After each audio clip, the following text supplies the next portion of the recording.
En 1980, dans un Japon où les genres musicaux comme la city pop, l'idol pop ou bien même la techno-pop explosent tous les records, un nouveau genre très niche sorti de l'ombre va faire pas mal de bruit et intéresser beaucoup de monde.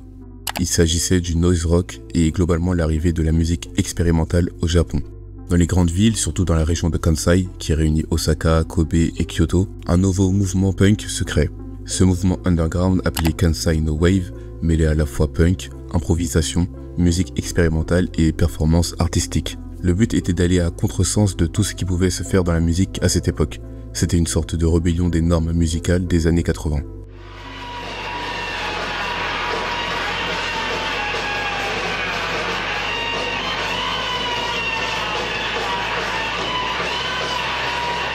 Ils n'hésitaient pas à aller faire du bruit, mais genre littéralement. Leurs concerts étaient de vraies expériences entre les improvisations, les destructions de décors et la musique qu'on pouvait vraiment qualifier de bruit. Et ce mouvement anticonformiste va développer ce qu'on appelle aujourd'hui la Japan Noise. Donc ce mélange de noise, qui veut dire bruit en anglais, et de Japan, pour rappeler d'où viennent ces gens. Parmi la scène de noise japonais, on y retrouve plusieurs groupes emblématiques, comme par exemple Ijo Keidan, en français Escalier d'urgence, formé dans la région du Kansai. Le groupe est considéré comme faisant partie de la première génération du noise japonais. Leur performance était réputée pour leur excès, allant jusqu'à briser les éclairages des salles, vider des extincteurs et jeter des déchets ou du poisson cru sur scène.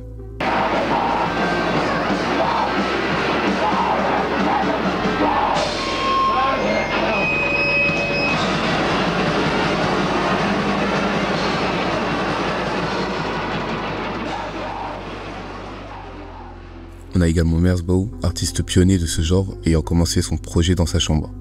Lui, il incarne le noise extrême, non mélodique et avec une cadence inhabituelle.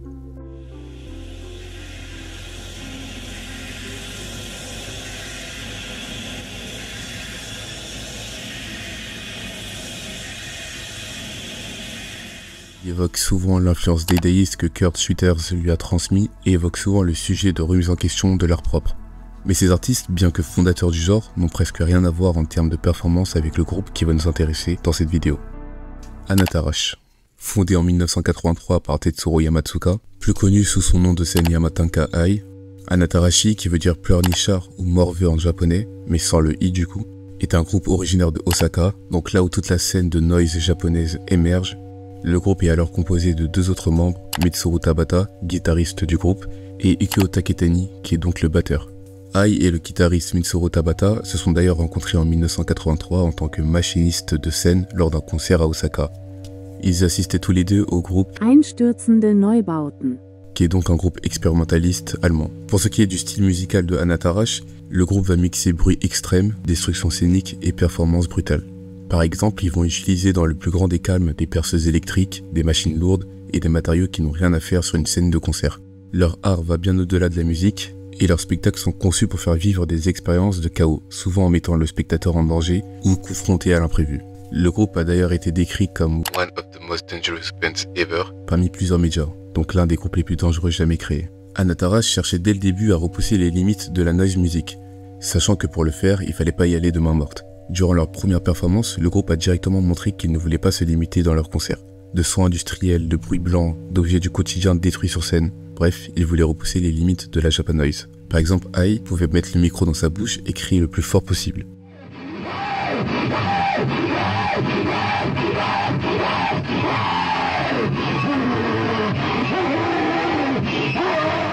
Et je sais qu'on pourrait se demander pourquoi des gens vont voir leurs concerts. Mais ce qu'il faut comprendre ici, c'est que ce ne sont pas des concerts à proprement parler, dans le sens où les gens ne vont pas aller pour s'ambiancer devant un Anatarash. Ici, on parle plus d'une expérience sonore extrême et immersive pour le spectateur. Les salles sont souvent petites, ce qui donne un effet de proximité et d'immersion avec le groupe. Le son est poussé à l'extrême et donc le bruit, la saturation et le retour créent une sensation physique où tout est ressenti à 100%. On le rappelle, mais la Japan Noise a vraiment pour but de casser les codes classiques, voire même de redéfinir ce qui est réellement la musique. Donc depuis le début, on dit concert entre guillemets, mais est-ce qu'on peut vraiment les qualifier comme tels? C'est exactement ce genre de questionnement que veut nous donner ce mouvement. Et pour un spectateur en recherche de nouveautés, de sensations ou voulant juste transgresser les limites établies, cette expérience est parfaite. On peut aussi voir ça en tant que forme de résistance culturelle. Face à la musique formatée, à la consommation et à la conformité, assister à un tel concert devient un acte engagé. De plus, les concerts sont souvent réalisés de manière autonome dans des lieux underground, renforçant ce lien entre les individus. Sachant que c'est quelque chose d'assez niche, les gens peuvent considérer ce genre d'événement comme un lieu de rencontre entre personnes avec les mêmes centres d'intérêt, créant une sorte de communauté underground expérimentale. You are either in or out. Bref, revenons au groupe. Comme je l'ai dit plus tôt, Anatarash voulait vraiment détruire les limites de la Japan Noise, qui n'existe presque pas d'ailleurs, car le but même du mouvement, c'est de ne pas se limiter. Ai, donc le membre principal du groupe, était la figure centrale de cette violence physique, attaquant la scène, les objets et parfois lui-même. Sur scène, il pouvait ramener tout genre d'objets comme par exemple des vitres, des éclats métalliques ou même des barils pour ensuite les jeter dans le public. Et ça encore c'est tranquille. Il pouvait détruire la scène sur laquelle il se produisait en arrachant le parquet ou juste en détruisant littéralement tout ce qui l'entourait. Et ça encore, c'est rien comparé à son énième dérapage. Toujours en quête d'extrême, Ai avait décidé de passer un cap. Un jour, il s'est dit que s'attaquer à son public ou au décor n'était pas assez hard et du coup, il a ramené un chat. Enfin, un cadavre de chat. Et vous le voyez venir. Le corps d'un chat entre les mains du groupe le plus violent de tous les temps, ça ne peut que mal se passer. On raconte que Ai aurait coupé le cadavre du chat en deux à l'aide d'une machette. D'autres sources disent qu'il aurait coupé le chat en deux avec une tronçonneuse avant de jeter les morceaux du chat dans le public. Là, on atteint un autre niveau, injustifiable pour le coup. Peu importe la performance, je trouve ça assez fou d'assister à ce genre de scène macabre. Mais si seulement ça s'arrêtait là. Toujours avec cette tronçonneuse, Ai l'aurait attachée à son dos pour jouer avec, mais aurait presque coupé sa jambe quand elle se serait soudainement détachée. Il a subi une coupure profonde à la jambe, mais aurait quand même continué le spectacle. En fait, pour que vous vous rendiez compte de la folie de ces shows, même si je pense que vous avez compris à quel point ils étaient fous, dites-vous que les gens qui allaient voir le groupe devaient signer une décharge de responsabilité. Donc si par malheur il leur arrivait quelque chose, le groupe ne serait pas poursuivi en justice, en gros. D'ailleurs, le groupe a été banni de plusieurs salles de concert, ce qui est logique en soi, car les propriétaires ne voulaient tout simplement pas accueillir un groupe qui pouvait démembrer un chat, agresser son public ou juste détruire la salle qui les accueillait. Mais une question revenait souvent. Une question assez légitime et logique. Jusqu'où allait-il aller avant que quelque chose dérape? Et les événements qui vont suivre vont pouvoir répondre à cette question. En 1985, lors d'un concert au Tokyo Superloft, qui était un lieu programmé pour la démolition, le groupe va alors profiter pour en faire un concert dans cet endroit assez délabré. Et comme dans presque tous les concerts, les fans devaient signer des décharges en raison de la possibilité de dommages ou de blessures. Avant même que le concert commence, Ai avait préparé une petite surprise pour son public. Comme je l'ai dit, le concert se passait dans un endroit qui allait bientôt se faire détruire. Et donc logiquement sur le lieu, on pouvait y retrouver du matériel de destruction. Mais le problème ici, c'est que laisser ce genre de choses entre les mains de Anatarash, c'est pas une bonne idée. Vraiment pas une bonne idée. Du coup, pour faire son entrée, Ai s'est emparé d'un engin qui était déjà sur place. Un bulldozer. Tout simplement. Il a décidé de prendre et de conduire un bulldozer pour faire son entrée. Il traverse donc la salle, passe à travers une porte ou un mur, entre sur scène avec l'engin et détruit le matériel et l'infrastructure. Ai racontera plus tard: nous sommes montés sur ce truc et nous l'avons conduit à travers les portes de la salle. Il peut tourner sur 360 degrés, alors nous tournions en roulant dans le public, les poursuivant un peu partout. Quand soudain il y a eu ce mur dans lequel nous avons tournoyé et ouvert un trou assez grand. Le vent s'est mis à souffler à l'intérieur, la partie pelle est restée coincée dans le trou et en essayant de le dégager, nous avons appuyé sur un interrupteur qui a fait basculer le tracteur, comme s'il allait se renverser en arrière. Donc on comprend qu'il aurait poursuivi le public avec un bulldozer, et ce que je trouve intéressant de cette histoire, c'est que tout cet événement a été photographié.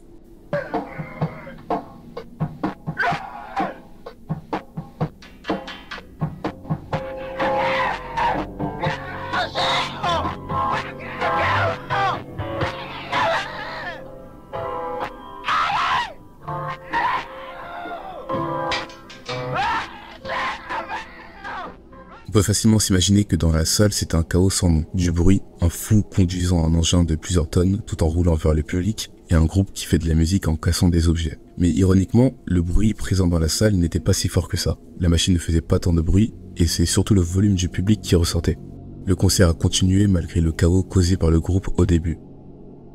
Mais si vous pensez que la folie de Ai allait redescendre et qu'ils allaient pouvoir continuer normalement après ce qu'il venait de se passer, c'est que vous n'avez pas encore cerné le groupe. Pendant le show, Ai va quitter la scène sans trop d'explications. Ce qu'il n'avait dit à personne, c'est qu'il comptait mettre le feu à toute la salle.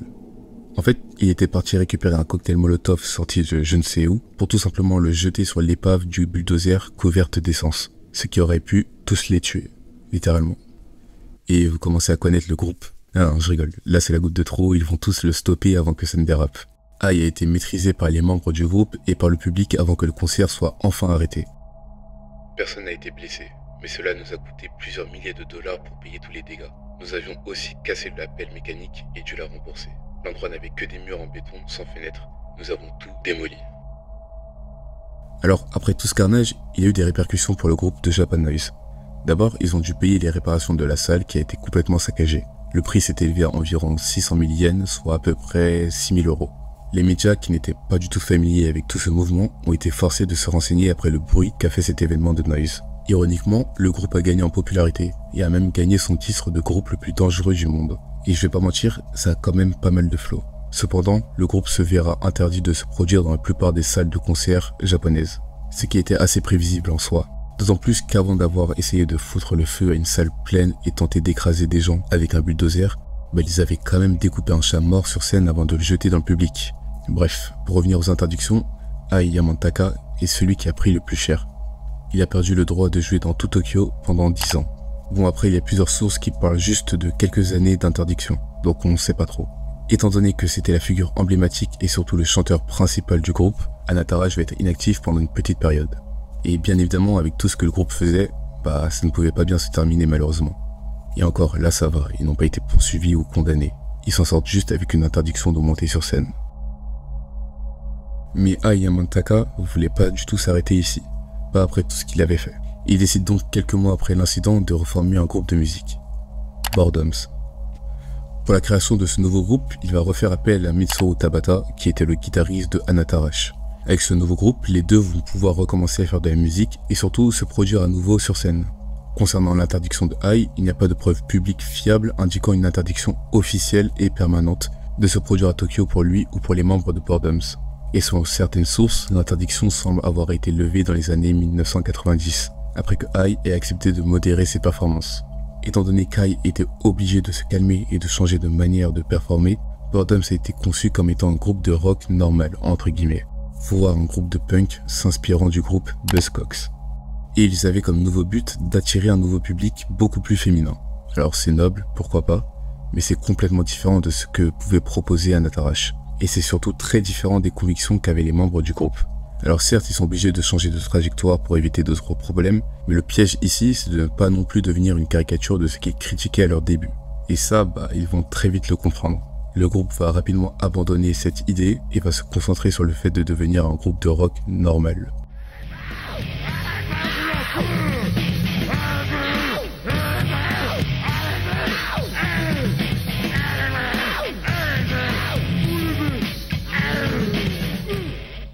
Le format de Boredoms était bien plus différent de celui d'Anatarash. On passe du groupe de Morveux, Anatarash, à celui de l'ennui, Boredom. Leur nom vient d'ailleurs du son Boredom du groupe Buzzcocks, qui les a grandement influencés. Le nom a été choisi pour montrer leur ennui face aux normes musicales, justifiant ainsi leur envie interdite de chaos et de transgression sonore.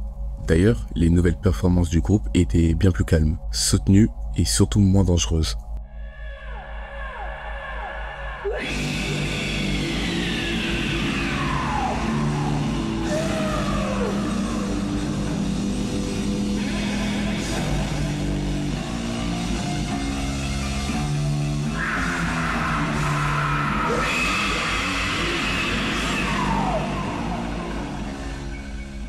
Là où auparavant l'esthétique était la destruction créative. Par contre, on continue toujours de retrouver l'ADN Anatarash dans les sons du groupe Boredoms.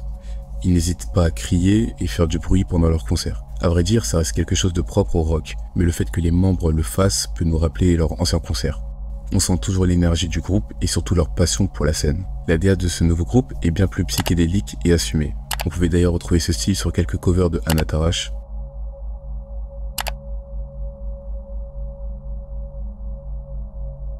Boredoms, après plusieurs années à errer dans des petites salles de concert, ont enfin eu l'occasion de performer dans des grands événements sur le rythme et à la trance, comme les performances 77 Bodrum en 2007 et le 88 Bodrum en 2008.